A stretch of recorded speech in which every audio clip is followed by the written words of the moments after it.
Today we got our Week 6 college football top 25 rankings, and we got a lot to talk about. There was some big upsets last week, so many good games to recap from last week, and then obviously we're going to make our predictions for every game inside of the top 25 this week. So it's a very exciting day, to be talking about college football. As always, we're doing these videos every single Tuesday. We're doing NFL videos every Wednesday. We just dropped our MLB playoff predictions yesterday, so make sure you go and check those out. Make sure you go down there, subscribe if you are new. We also do college basketball and NBA content every week when those seasons start up, so it's a very exciting time to be a part of the channel. Make sure you subscribe, turn on the noties. But with that being said, let's go ahead and look at our number 25 ranked team. I'm going to have Utah still here. I had them at 25 last week. I'm going to keep them in. They're on bye this week, so no, prediction here against Arizona State. But that is a huge game. Arizona State still undefeated in Big 12 play, and I also have Arizona State ranked. We'll get to them in a little bit. But yeah, Utah goes out. Obviously lost to Texas Tech in pretty ugly fashion. But they go into West Virginia, win by 34 points. Devin Dampier threw a career-high 4 touchdown passes and had a rushing touchdown, so I think he had 5 total touchdowns. Utah really just blew the brakes off of West Virginia. It was never really a contest at all. They were up 28-0 at halftime. And yeah, I still believe in this Utah team. I still believe in head coach Kyle Whittingham. I think this team is still very talented. Obviously, they're very physical. We know that. We know what we're getting from a Utah team. I still believe in them. I still think they're a top 25 team. Honestly, I just don't know really who else I'd go here, Like realistically, I'm not sure who I would end up, giving the edge over Utah. I mean, the AP poll has BYU in, but I don't know about that. So yeah, I'm going to keep Utah here until further notice, but that is a huge game against Arizona State coming up next week. Number 24 is going to be Virginia. They're the big story. They are the team who has the biggest upset on the season up until this point. Virginia takes down Florida State after Florida State was getting all the noise. They were a top 10 team. They beat Alabama in dominating fashion week 1, which, by the way, that looks like a still very strong win. But I said last week, I don't know what it was. It was a Friday night game. Virginia's at home. Maybe a bit of a trap game for Florida State with Miami this week. And we'll get to that game prediction in a little bit. But They actually pulled it off. I predicted Florida State to win. I think I had Virginia covering, though. Not only did Virginia cover, they found a way to win this game in overtime, 46-38. And yeah, that field rush was just an absolute, one of the best, storming the field moments I've ever seen. It was just instant right there. It was a great scene there. So yeah, good for Virginia, good for this program to get a win like this. But they got to go on the road to Louisville now, play Miller Moss. He's a familiar name here in the college football world. They got to go on the road, to play this Louisville team who's still undefeated. I'm a little worried for Virginia. I'm not sure how good this team is. They did lose to NC State earlier in the season. NC State's not bad, but, this could potentially be one of those teams that kind of just goes away after their big win. I could see that happening with this Virginia team. I'm not too high on them. That's kind of why I have them at 24, but it was a pretty good win there. I can't knock them there. So I'm going to have them ranked, but I am a little worried for this Louisville game. I'm going to say they win, but I think it's going to be very close, very high scoring. You look at Virginia's offense. They've put up 30-plus points in every game this season. I could definitely see this Louisville game turning into an absolute shootout. I'm very excited to watch this one. This is one of the better games this week. It's kind of a sneaky game. There's honestly not too many great games this week, but it feels like whenever we say that for college football, there's always a team. There's always upsets all around. When you go ahead and say it's a weaker slate or whatever, it just always happens. Last year we were saying Week 6 was a weak slate, and Vanderbilt beat Alabama, who was the number 1 team at that time. So, there's always potential for some magic here. It is college football. It's why it's the best sport, in my opinion. But let's go ahead and move on here to number 23. It's going to be Georgia Tech moving down 5. Now, they did win, but honestly, I'm not too excited about this team, if I'm being completely honest. I thought about dropping them even lower. They are 5-0, so I got to give them that. But what's their best win? Clemson? Clemson doesn't look good. I don't know, if you guys have realized this. Clemson's not a good team. They only won by 3 points. Clemson's 1-3 right now. Maybe they can turn it around. But honestly, I mean, that's not like a good win. So Georgia Tech goes into Wake Forest, almost loses this game. I'm actually surprised they found a way to win this game because they were going down and they were still running Haynes King. They were still, running the ball like often, a lot, which is kind of their bread and butter. But it gets to a point, man, and they did end up winning. So I guess I can't blame them. Wake Forest went for the 2-point there in the first overtime, went for the win. They didn't get it. I think that was the right call. That's probably what I would have done. But ultimately, Georgia Tech does hang on, wins by a point. And yeah, now they're on bye this week, so maybe they can give Haynes King some rest because he was looking beat up in this game against Wake Forest. Well-deserved rest because he is an absolute dog. Number 22 is going to be Illinois, moving up 2 spots. What a turnaround for this Fighting Illini team. Going out against Indiana, losing by 53 points when they were ranked as a top 10 team. Turning it around all the way around, putting up 34 against USC and, winning there kind of at the last second. I guess it was at the last second. They just got it through. It was a ranked-on-ranked matchup. USC was favored by 6.5. Illinois goes out, protects their home field, wins the game. They were actually leading for most of this game. I thought they were going to run away with this one. They were up 24-10, kind of mid-third quarter. They had a long touchdown pass from Luke Altmaier. USC did end up scoring again, but then Illinois scores another touchdown just to start the fourth quarter. They were up 14 points at the beginning of the fourth, and then all of a sudden USC scores 2 touchdowns.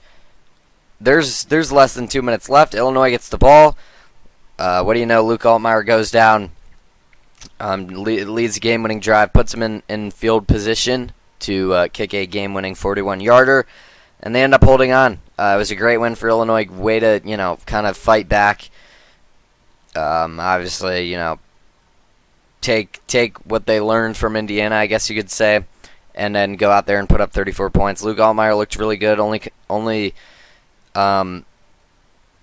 threw 6 incompletions. He had, he was 20 for 26, 2 touchdowns, 328 passing yards. Jaden Maava looked really good for USC, but ultimately they do end up losing, so I have to drop him out of the top 25. But that's a ranked win for Illinois. And now Illinois looks kind of interesting. I think against Purdue, I think they will cover. I'm feeling a lot better about Illinois now. I think they will cover against Purdue. I don't think Purdue is all that great. But, the following week, they're going to be welcoming the number 1 team, Ohio State, to their field. So we'll see how they look in that game. I think that'll be obviously a huge, huge test for them. We'll see if they can keep it close there. Number 21 is going to be Notre Dame. They're still the only team with 2 losses in the rankings. They probably will be the only team with 2 losses in the rankings for a little while, unless, Florida State loses this week. But they go out on the road to Arkansas in a game that I had them winning by, I think, 3 or 4 points. They go out and win by 43 points, putting up 56. This offense looks legit for Notre Dame, man. The past 3 weeks, 40 points against A&M, 56 against Purdue, 56 on the road against Arkansas.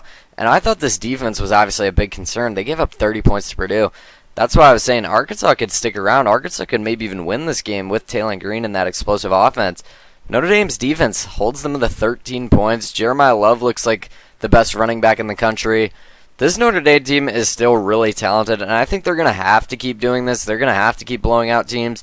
If they want a chance to get into the playoffs, they're going to be able to pick up a good win against USC, but you look at the schedule, there's not much opportunity for them. They're going to have to run the table, and at 10-2, their best win at that point would probably be the USC game. Maybe NC State turns into something. Maybe one of those ACC teams turns into something. But right now, it's not looking great. Like I said, they're going to have to blow out, all these teams, win all these games the rest of the way to be considered. Because, they definitely had to win one of those 2 first games. Now they're in kind of an uphill battle. We'll see if they can come back from it. I do think they will blow out Boise State, though. We saw Boise State go out week 1, get dominated by South Florida, and we really haven't heard from them since. So maybe they can kind of come back here, maybe give Notre Dame some fight, but it is in South Bend, so it's going to be a bit of a tough one for Boise State to go out and win. Number 20 is going to be Arizona State. I feel like I'm just the highest dude on Arizona State in the world, but I've never not had them ranked. You know, they lost to Mississippi State week 2. I kept them in. I said I'll give them one more chance, and they've been proving me pretty right. They're back in the top 25 of the AP after back-to-back wins of 27-24. One on the road against Baylor, who's a team that I think very highly of. I think Baylor's actually a really solid team. I know they're 3-2, but their 2 losses are to Auburn and Arizona State. Auburn's been pretty good this season. They have a win against SMU. I think Baylor's a really solid team. They're very experienced, very veteran, and their offense is really explosive. So Arizona State going in there and getting that win is huge. And then obviously this past week, they go out and beat TCU.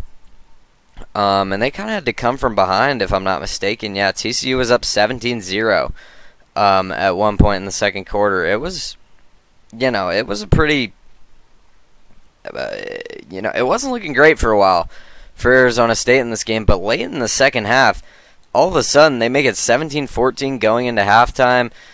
Then they force a turnover. They tie up the game. Then TCU kind of got the momentum back. They scored a touchdown. They stopped Arizona State on 4th down. Arizona State missed a field goal. Even with all that, Arizona State goes out, stops TCU, scores a touchdown, forces a turnover, kicks a field goal to get the lead, and then forces another turnover to finish the game. It was a really interesting game, back and forth. Really good fight from Arizona State. And yeah, it really just makes me feel good about this team. I still think there's a chance Arizona State could win the Big 12. I know people kind of writ them off after Mississippi State, but you look at what Mississippi State just did to Tennessee. They look like a really solid team. I don't think that road loss, 4-point loss on the road there, that's not looking too bad right now. So I think Arizona State's just fine. I think, and they're still undefeated in the Big 12. So we'll see what they do here. This next 2-game stretch is really the meat and potatoes, because I've been saying this 4-game stretches, but realistically, it's these next 2 games here, going into Utah and then home against Texas Tech. We'll see. They are on bye this week, so they'll have some time to prepare for that one. Number 19 is going to be Missouri. Go out and win 42-6 against UMass. Bo Pribula looks legit. He looks really strong, and he's a fun player to watch. They're on bye this week, so I'm kind of going to go fast over Missouri, but they do have Alabama coming to town next week. We'll see if they can do it, but Alabama is looking pretty good right now. Again, they are on bye, so they're going to have some time to prepare. Alabama's going to be playing Georgia, Vandy, Missouri, all back-to-back-to-back, so it's going to be kind of a tough stretch for Bama. We'll see if Missouri can do anything interesting there next week. But speaking of Vandy, here we are, man. Vandy goes into Tuscaloosa to take on Alabama after putting up 55 points. This Vandy offense looks really, really strong. You look at their point totals over there on the right side. Look at how many points they've been putting up. Diego Pavia, absolute dog. We've known this since last year when he took out Alabama. We'll see if he can do it again. Bama's actually favored by 10.5, so the odds aren't in Vandy's favor, but then again, they weren't last year, and I think the odds were even worse for them last year. So we'll see if Pavia can do it again. I'm going to take Alabama to win. I do think they cover as well. I just think Alabama's playing too good right now. After losing that game to Florida State where they just looked uninspired and no effort at all. They showed no effort against FSU. All of a sudden, Alabama looks like they're back. They put up 73 in week 2. They beat Wisconsin handedly, and they go into Athens and beat Georgia. We'll kind of touch on this when we get to Alabama, but Alabama looks really good right now. Ty Simpson looks like, arguably the best quarterback in the SEC. He's playing like it right now. I mean, Joey Aguilar's been really good as well. Trinidad Shambles looks really good. So maybe not, but then again, I mean, Ty Simpson is lighting it up right now. I would not want to play this Alabama team. Maybe they get a little bit of a hangover game after that big win on the road against Georgia, but I don't know, man. Trusting them to get it done at home. Maybe I'm wrong. Maybe Vandy goes out and beats them 2 years in a row. Could you imagine the scene if that happened? That would be insane, especially on the road this time. But I do think Bama wins this one. Number 17 is going to be Michigan. I believe they're coming off the bye this past week. And they've got some time to prepare for Wisconsin. I don't think Wisconsin's all that great. Sometimes they are, but this year I don't think that's so much the case. I do have Wisconsin covering. I guess it's 16.5, so I have Wisconsin covering, but I don't know. I think Justice Haynes kind of gets going in this one, kind of runs all over Wisconsin here. I feel like this could potentially have been a night game. It's a noon game, though, but I think Michigan's going to be just fine. I think Bryce Underwood's kind of coming into his own here. I liked what I saw against Nebraska. I'm interested to see, because you look at Michigan, this October is really going to make or break their season. They got Wisconsin, which I think should be a win, but then at USC, home against Washington, at MSU. The only reason I'm including that Michigan State game, that's a big rivalry. Obviously, it's on the road, so that could potentially be an upset there, especially with Bryce Underwood having his first kind of rivalry start. So we'll see. But that back-to-back against USC and Washington, that's going to be really tough. Those are two teams that in USC's case was ranked, or in Washington's case, many people believe should have been ranked last week. We'll talk about Washington, I guess, in a little bit when we get to Ohio State. But, Michigan, this October is really going to make or break their season. I think if they can get out of October with only one loss, go into the game with 2 losses, there's a good chance they make the playoffs. Even if they don't beat Ohio State, if they go 9-3, I think there's a good chance they still could get in. We'll see. It's going to depend on what all the other teams around them do. But if they go out and get through October without a loss, they get through it unscathed, there's a good chance they're going into the Ohio State game at 10-1. And if that is the case, they're going to be a playoff team. So Michigan in a pretty good spot right now. They're controlling their own destiny, which you always love to see. Number 16 is going to be FSU. We talked about this, but they go into Virginia and lose 46-38. I'm concerned about this defense. I don't really know what to get from FSU here. I mean, look at the first 3 weeks compared to this past week. I really don't know. They handled Alabama. We all watched that game. They were just dominant against Alabama, and Alabama just went into Athens and took down Georgia. So that win looks ridiculous right now. But then FSU goes out and loses to Virginia on the road. I thought this game would be a trap game, like I said earlier. But I thought FSU would be able to find a way to win, and they almost did. They forced it to double overtime. They just, couldn't end up scoring there at the end. And they also couldn't get a stop. I mean, I guess they held them to a field goal to get it to double overtime, but in the second overtime, Virginia scored in, 4 plays? I mean, it was pretty quick. And then obviously FSU throws the pick at the end. Virginia storms the field. It was a great sight. You always love to see that in college football. But yeah, man, it's a tough loss for Florida State. Obviously, they went down 14-0, but then they came out and got up 21-14 before the second half, or before halftime.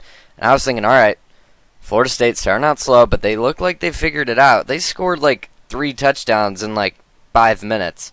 It was ridiculous what they were doing. But then Virginia ties up the game there before halftime, comes out in the third quarter, scores again, and they're up 28-21. Then FSU ties the game, then Virginia goes up again, and then obviously FSU tied the game at the end because they got that turnover, I believe, to force it to overtime. But Virginia does hang on to win. It was a big win for them. I still believe in Tommy Castellanos. I don't know what to think about this defense because obviously they look so good against Alabama, but then giving up 46 to Virginia. We'll kind of see, I think, all we need to see from FSU in this Miami game. It's going to be their kind of last test, unless you want to say at Clemson or at Florida. Those are 2 pretty tough games, I guess. But this is their last test for a little bit here. I do think Miami's going to win. I just think they're more physical, man. I really think it comes down to that. I think they're better on the lines of scrimmage. If FSU can get some big plays going, I think they could very well win this game. They beat Alabama at home. They could definitely beat Miami at home. That home field advantage is, you can't be understated. But I'm really liking what I'm seeing from Miami right now. They look too strong, so I'm going to take them. But I do have FSU covering here. Number 15 is going to be Tennessee. They hang on against Mississippi State. I said this one could be interesting as well. Kind of the same thing with the FSU game, but Tennessee was able to hold on. They win 41-34 in overtime. It was a fun game, man. Very high scoring. Like I said last week, I think Tennessee at this point has the best offense in the SEC. I mean, the least amount of points they've put up is 41. They've done that twice now, once against Georgia in a loss and once on the road against Mississippi State in a win. So Tennessee has yet to score under 40 points. That's ridiculous. This is week 6 now. I mean, Tennessee is looking really, really strong right now. I believe they're on the bye this week. So no prediction here, but I do think they'll be fine against Arkansas. I think that really helps them. But that game on the road against Alabama here in like 2 weeks, what do we think the over-under is going to be on that game? It might be 70. I mean, that's going to be an absolute shootout. I can't wait for that game. But Tennessee, as of right now, Joey Aguilar looks really good. And I think you look at the schedule, it's pretty favorable for Tennessee. Even if they lose that game against Bama, I think there's a good chance they could, as long as they beat Oklahoma, they could very well finish 10-2, and that might be enough to get into the playoffs. It probably would, because assuming they beat Oklahoma, they'd have that win. They'd have Mississippi State's pretty quality win on the road against Florida, Vanderbilt. Those are some solid wins. And 10-2 in the SEC, especially if they lose like really close to Bama. They'd have 2 close losses against Georgia and Bama. They could very well get in at 10-2. But yeah, I can't wait for that Alabama game. It's going to be electric there. Number 14 is going to be Iowa State. You could make the argument Iowa State's the most safe team in the Big 12. You can make the argument they're the best team in the Big 12. They're 5-0 at this point. They just went out and blew out Arizona. And yeah, they look really complete, man. I'm a little worried. Cincinnati's favored in this game against Iowa State. I don't really know what that's about. They're favored by 1.5. Maybe it's just because they looked solid against Nebraska week 1. They beat Kansas last week, who has some talent, but I don't know, man. It feels weird that Cincinnati's favored in this one. Maybe there's something I don't know, which is kind of what I'm thinking, but I believe everyone's healthy for Iowa State, unless I'm wrong. Yeah, I'm not really sure why Cincinnati's favored in this one. Last time I said that was Indiana, Illinois, and Indiana ends up winning by 50, so maybe we're in for that. But I'm going to trust Rocco Becht. I think he gets it done. I think it could be a close game. Cincinnati's looked solid this season, but I don't know, man. I trust Rocco Becht in the crunch time, in the clutch time, more than a lot of people. More than, he might be like top 5 of people I trust at quarterback here in the country. He is that good. I think Iowa State knows that. I trust their coach, Matt Campbell, as well. I think Iowa State goes out, gets it done, moves to 6-0 here on the road against Cincinnati. Like we've been saying about Iowa State, they have a really favorable schedule here in the Big 12. I mean, BYU, Arizona State, at TCU, those are kind of their big ones, and they are all in a row.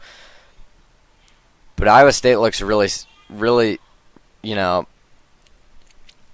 I think they're pretty safe to get into the Big 12 championship game here. Number 13 is going to be LSU. They go out and lose on the road against Ole Miss. This was a game I thought Ole Miss would win for a while. When I recorded last episode, or last week, I guess, I switched it to LSU right away just because I trusted that defense, and the defense played pretty good. The problem was the offense just doesn't look right. I don't know what it is. Garrett Nussmeier, maybe he's dealing with an injury they're not telling us, or something of that matter. But Ole Miss hangs on. They go for it on 4th down. They're late in the game. They get it, close out the game, win the game. They were playing to win. And sometimes that's what you got to do. You can't play to not lose. Ole Miss was playing to win, and they did it, man. They won the game. They chewed the last 5 minutes off the clock there at the end. LSU's defense was playing pretty solid there in the second half, but they couldn't get a stop at the end of the game when it mattered most. So Ole Miss, looking really strong, but LSU, man, I'm a little worried about this offense. Let me just read some of these drives they were having in the first half. 3-and-out punt, then they scored a touchdown.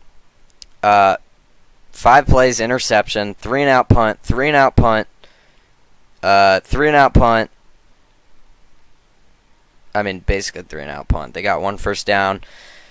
Then it was halftime. Then they come out in the second half, punt, field goal. You got to get in the end zone.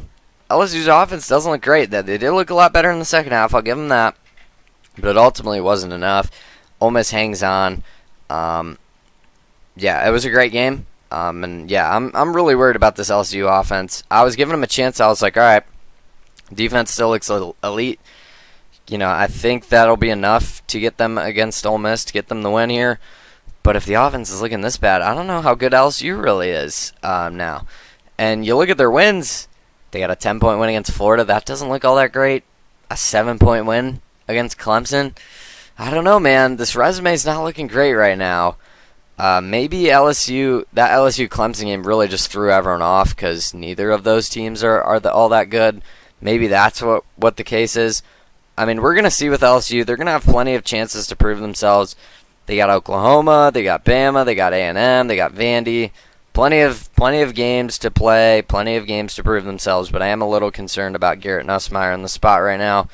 Number 12 is going to be Texas Tech. Staying put where they're at. I actually kind of wanted to move them up. I just couldn't bring myself to put them ahead. I think there's definitely a separation here with these top 13 teams. But yeah, Texas Tech coming off the bye here. They're going to play Houston. I think they go into Houston and get the win. Texas Tech looks really good, man. They just look like put it simply, a really good team. They went into Utah and ran away with that game there at the end. It was really impressive. I'm liking what I'm seeing from Texas Tech. I got them keeping this momentum and to continue to keep rolling here against Houston. Number 11 is going to be Indiana. This is another team that I wanted to move up. I really did. But they did almost lose against Iowa. And I know they did win. And honestly, it makes me feel a little bit better about Indiana moving forward because now we've seen them win in a high-scoring game. Or I guess, win a game with offense there against Illinois. Now they won a game with their defense. Iowa is a very hard place to play. That's where teams, they say that's where top teams go to die. Indiana won. Indiana now moves to 5-0. Kurt Cignetti is doing a heck of a job over there in Bloomington. And they're going into the bye. They're going to have to go into Oregon and face Dan Lanning and the Oregon Ducks. We'll get to them in a little bit. But they just beat Penn State on the road. That's not an easy, ask here for Indiana. So I'm really interested to see how they fare in that game because the talent's going to be all on Oregon's side. But will Indiana be able to do it? I mean, you look at what Kurt Cignetti has done for this program. Last year, only had 2 losses. One was against Ohio State, where obviously the talent was in Ohio State's favor, and the other one was against Notre Dame in the playoffs. Obviously, Notre Dame had the talent advantage, and those 2 teams were the 2 in the national championship game. So you can make the argument Indiana, with Kurt Cignetti, is undefeated besides the 2 best teams from last season. So that's a good ask here. Now, we'll see what they do against Oregon. We're going to see what they do against Penn State later in the season, but Indiana's in a good spot right now. They got the win over Iowa. They got, the grinded-out game. They made a big play there at the end. And then they found a way to win, and that's really all that matters. It really was 20-13. Indiana gave them 2 points at the end just to chew the clock. But, yeah, Indiana's at 11. Texas is going to be number 10. You can make the argument Texas should be behind Indiana. But honestly, sometimes with the rankings, it's just who would I pick to win. And I think right now I would pick Texas just because of this defense, man. It looks like a top 5 defense in the country. They're coming off the bye. And I think going into Florida, their defense will be able to prevail. These 2 teams both have great defenses. It's going to be an ugly game. It's going to be a defensive battle, slow game there in the swamp. But I think Texas will find a way to win. I think their defense is better. And I think their offense at this point, even though Arch Manning hasn't been great, has DJ Lagway been great? No. These are the 2 quarterbacks that have had so much hype coming into the season that have really not met their expectations. So it's the battle of, the high expectations but low production QBs here. We'll see who ends up getting the win. I think it will be Texas, though. I think in a defensive game, I'm going to take the better defense. Maybe Florida can make it close. Maybe they can win. They're at home. But I think if you're a Texas fan, you got to see Arch Manning go out and win a game like this. It's his first real test, and then next week is Red River. We'll talk about that from Oklahoma's perspective in a little, but that's going to be a game that I think is very winnable for Texas, obviously. So yeah, Texas, big spot there. We'll see if they can do it. I think they will. Georgia moves down 7 spots. I think it's safe to say they do have an Alabama problem at this point. I was giving them the benefit of the doubt. I think going into this game, Kirby Smart was 1-5 or 1-6 maybe against Alabama in his career. Now a lot of those were against Saban, and a lot of those, actually all of those, were either neutral site or the one game last year in Tuscaloosa where Alabama won. So there was not a game that these two teams have played in recent memory in Athens. So now I'm thinking, all right, it's coming to Athens. Kirby Smart, they haven't lost since before COVID at home. As crazy as that is to say, they had a 33 game home winning streak here. So they welcome Alabama, and they lost. Alabama goes in there. Ty Simpson right out the gate leads a drive. They force a 3 and out. Ty Simpson goes down, 14-play drive, 6.5 minutes, touchdown.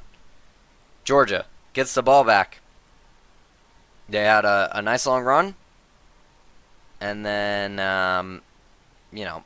punted right away. 4 plays and then a punt. What does Alabama do? They go out another 14-play drive, 83 yards, 7 minutes. They go at 14-0. Now Georgia, right off the bat, gets a huge play. And they end up, scoring a touchdown literally right away. They had a 30-yard run. They had a 40-yard touchdown pass. So I thought, all right, Georgia, you got to figure it out. Then they stop Alabama. Then I was like, okay, here comes Georgia. They fumbled the ball. They just gift Alabama 3 points. Then they scored a touchdown, though. So it's a 3-point game. I'm thinking, all right, you got some momentum here. 17-14, Alabama's up. If you stop them here, you can go in halftime only down 3. Alabama scores a touchdown. Alabama's up 10 at halftime. Now, Georgia's very fortunate that Alabama missed the field goal. Georgia stopped them on 4th down there in the third quarter. A lot of things were going Georgia's way, not to mention they got a touchdown in there. So they were down 3 for the entire third quarter, basically. And then they go out in the fourth quarter, and instead of tying the game on Alabama's 9-yard line, or 8-yard line, they go for it on 4th and 1, and they get stopped. Do I hate the call there? No. In hindsight, do you wish you kicked it? Because if they kick it there, it's 24-24. Probably. I don't know. You can ask Kirby Smart. Obviously, I think he would want the game to go into overtime rather than just losing it. But I'm not mad at the play call there, or the idea there. I am mad at the play call there. That was not the right, the little weird thing they did. I don't know what was going on. I don't know why that was the choice for 1 yard. Maybe just hand it up off in the middle. I don't know what they were thinking there. They did get a chance, though. They stopped Alabama. They had a chance to go out and get, a field goal there. But they weren't able to cross the 50-yard line. And then Alabama ultimately chooses the last 3 minutes of the game and gets the big win against Georgia in Athens. Snaps the longest winning streak in college football. It was a crazy sight to see. And Alabama looks really good right now. Georgia, they got to stop going down early. I mean, dating back to last year, they had plenty of games last year they were going down early. They had to come back. This year, they've already had 2. Tennessee, they're fortunate they were able to come back in that one, in that road environment. I still don't know how they did that.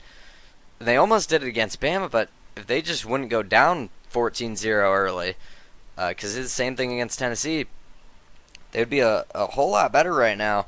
Because, the first 2 drives for Alabama, they scored 14 points. The rest of the game, they only scored 10, so Georgia's got to figure that out. I'm going to trust Kirby Smart. I'm going to keep giving them the benefit of the doubt. I think they will.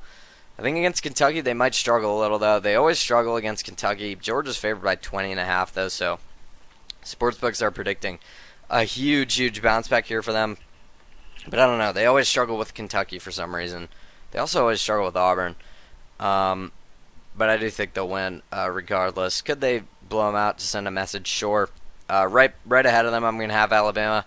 For all the reasons I discussed, I basically just summarized the whole game. Alabama's going to move up 6. Ty Simpson goes into Athens, ends the 32-33 game home winning streak, whatever it was. I'm not sure which is correct, so I'm just going to keep saying both.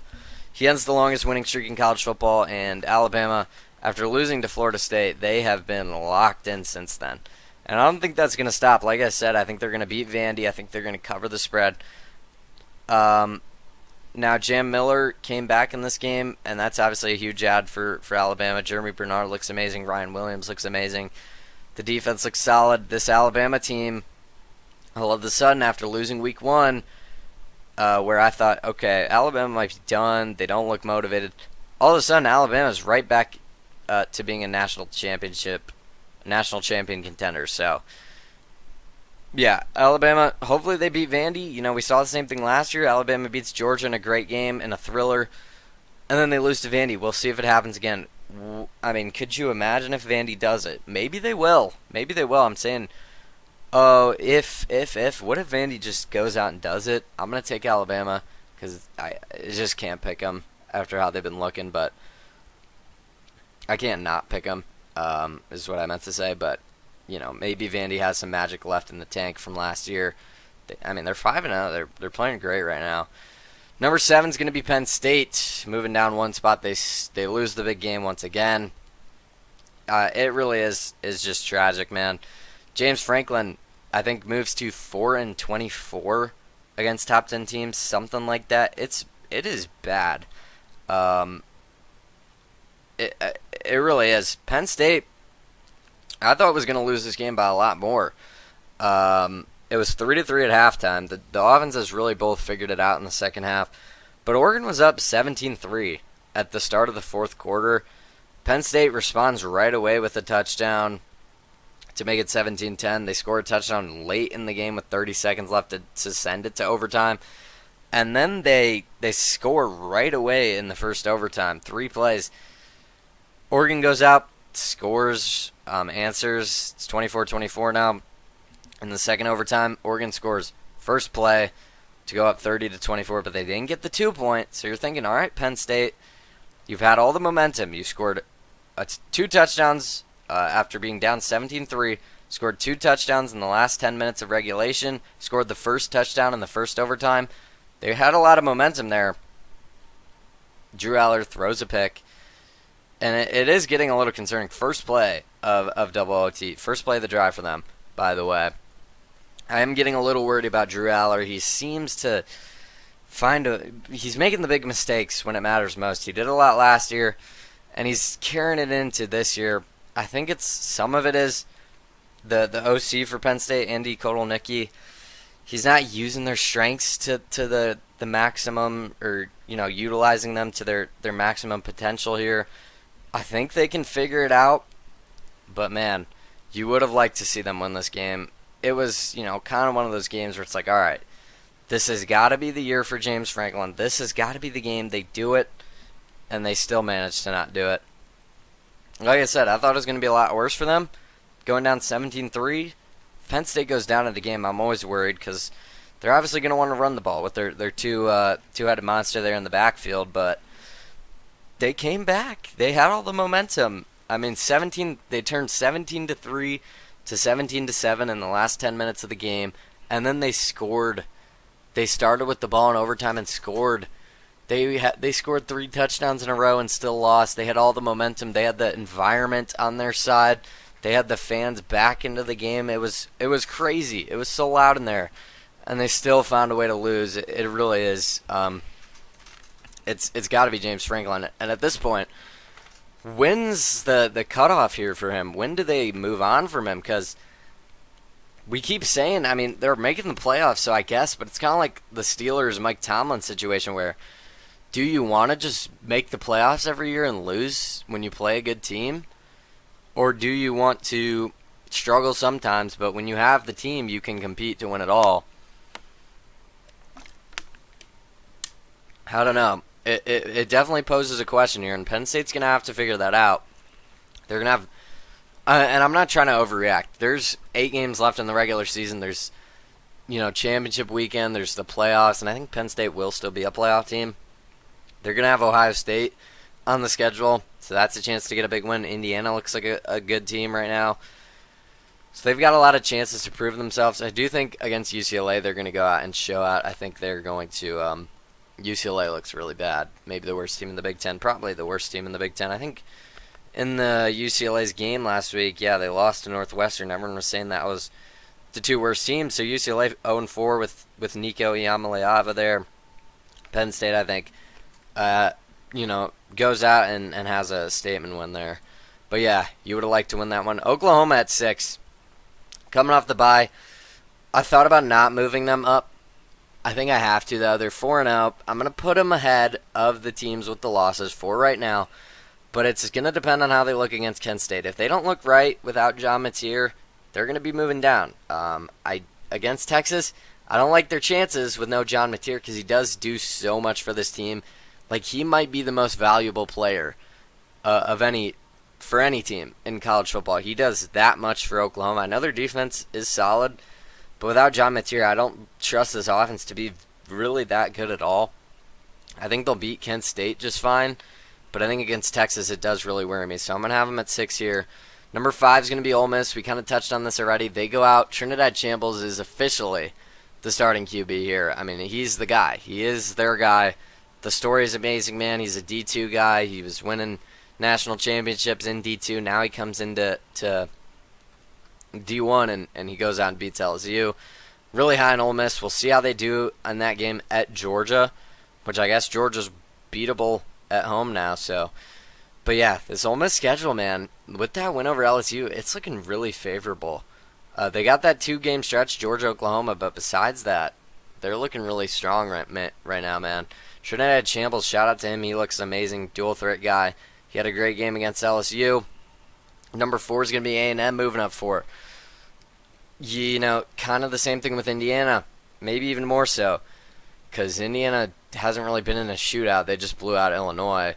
But A&M has now shown they can win in a high-scoring game. They went into South Bend in that environment at night, win 41-40. And then against Auburn, they win a defensive battle. It's showing a lot, man. I'm really liking A&M, so that's why I'm having them ahead of Ole Miss, having them ahead of Oklahoma. The AP poll has them at 6. I'm ahead of both those teams because A&M's showing me they can win in a plethora of different ways, and I always love that. I'm not sure. Are they on the bye this week? I can't remember. I think they're on bye this week, yeah. Or no, they're playing Mississippi State this week. I think Mississippi State will actually cover. A&M favored by 14.5. That seems like a lot. I think Mississippi State's really good. They're only 4-1. They almost beat Tennessee last week, so I'm going to give them some credit. But I do think A&M will win. I mean, Marcel Reed's looking like maybe a Heisman. He is a Heisman contender, maybe the Heisman. I think there's a guy who is in first place right now, but I'm going to take A&M to win this game. We'll get to that guy just very shortly. Miami coming off the bye here. They're going to have some time to prepare to go into Florida State and win that game in that environment. I think Florida State, if you're a Miami fan, I'd feel really concerned here. Florida State, if they didn't lose that game to Virginia, I'd almost feel better from Miami's perspective. But now Florida State is playing with a lot of urgency because they can't afford to lose 2 games in a row, especially ACC games. That could knock them out of the ACC championship race because Georgia Tech's right there. And, I mean, at this point, Virginia's in there. So, Florida State, if they lose the second conference game, it's going to be hard for them to get into that ACC title. I think if Miami can limit the big plays and win on the line of scrimmage, which I think they will do both those things, because I think Miami is one of those teams that have shown they can win in a plethora of different ways. I think they will beat Florida State. I think it could be a scenario kind of against Florida where Miami scores a touchdown late to kind of put Florida State away. But I do think Florida State will cover. At home, it's really hard to win there. Number 2 is going to be Oregon, man. They go into Penn State, win that game after going up 17-3. I thought I was ready to put Oregon up to 1. If they kept it going. If they won like 24-3, I was going to put them 1. Penn State does come back, but I'll give Oregon some props, man. They had all the momentum, they had the home environment, and Oregon still won the game. That just goes to show how good this team is. Speaking of the Heisman, I think Dante Moore has got to be the favorite for the Heisman right now. He's got to be the number 1. We said in past weeks could be John Mateer. I think it was, but now he's injured. Marcel Reed was in there. You had a lot of guys. Carson Beck could have been in that conversation. Joey Aguilar. But I think right now, it's got to be Dante Moore. They got to bye. So that's a huge advantage for them because these are the two toughest games on their schedule. Back-to-back, they get a bye right between that. It really helps out Oregon. Home against Indiana. I like Oregon's chances. I have a feeling they're going to be a big favorite. I don't know who I'm going to pick to cover there, but we're going to have a week to think about it. But yeah, huge win for Oregon and Dan Lanning. But Ohio State is still going to be my number one. Kind of under the radar win here. Going into Washington, I thought this game would be like a 7-8 point game. Ohio State was only favored by 7.5, I think, or maybe it was 8.5. I actually had Washington covering, I'm pretty sure. Ohio State goes out there. Nobody's talking about this. Goes into Washington, who hasn't lost at home. I think it was 19. It was the second longest win streak behind Georgia, so both of them got snapped this weekend. Ohio State goes in there against, by the way, the number 2 scoring offense at that point this season. They were averaging 44 points a game. They had a dual threat QB. They had a great running back, a great offense just in general. Like I said, 44 a game going into this one. And Ohio State goes into their building. The second longest home winning streak in the country. 19 in a row. They haven't lost since 2021, I believe, the stat was. They go in there against the number 2 scoring team, and they hold Washington to 6 points. Not to mention Ohio State had the punt fumble thing. They were giving Washington some opportunities. I know Washington was up 3-0 in the second quarter, but was it ever in doubt Ohio State was going to lose this game? I don't think so.